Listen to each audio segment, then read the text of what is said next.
Dalawa ang patay sa ginagawang wastewater pumping facility sa Las Piñas. Tiniyak naman ng Maynilad ang pagbibigay ng tulong sa pamilya ng mga nasawi habang patuloy ang sinasagawang investigasyon.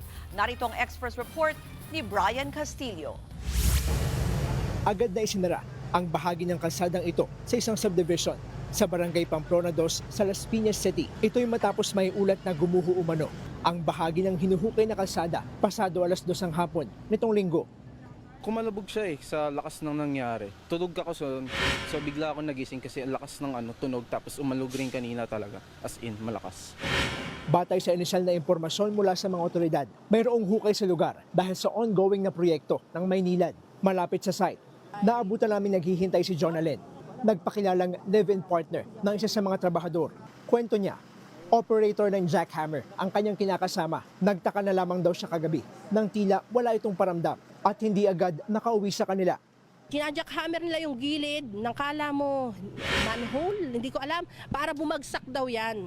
Ang mga nakakasama niya minsan, Chinese, mga Pilipino din, ang kasama niya doon sa baba. Nagtaka ko kasi mag-aanong oras na, kumbaga 8:00. Basta lumagpas siya ng 7:40, nag-aalala na ako.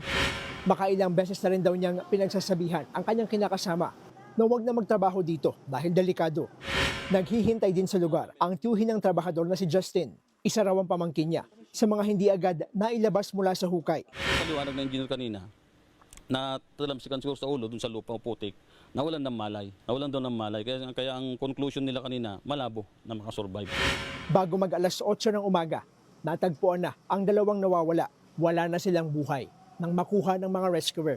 Sa isang pahayag, kinumpirma ng Maynilad ang pagkasawi ng dalawang contractor personnel na na-trap sa aksidente. Nangyari nila ang insidente sa ginagawang wastewater pumping facility na bahagi ng Las Piñas Conveyance System Package 2. Sa ngayon, suspendido ang trabaho sa lugar. Patuloy din ang pakikipagtulungan ng Maynilad sa mga otoridad para matukoy ang sanhi ng insidente. Dagdag pa ng Maynilad, prioridad nila ngayon ang pagbibigay ng suporta sa mga apektadong pamilya at ang pakikipagtulungan sa investigasyon. Sa tala ng otoridad, 4 ang nakaligtas, habang isa ang sugatan sa insidente. Nagbabalita mula sa frontline, Brian Castillo, News 5. Mga kapatid, Ruth Cabalco, para sa mabilis na pasada ng mga balitang dapat niyong malaman, mag-follow at mag-subscribe sa social media pages ng News 5.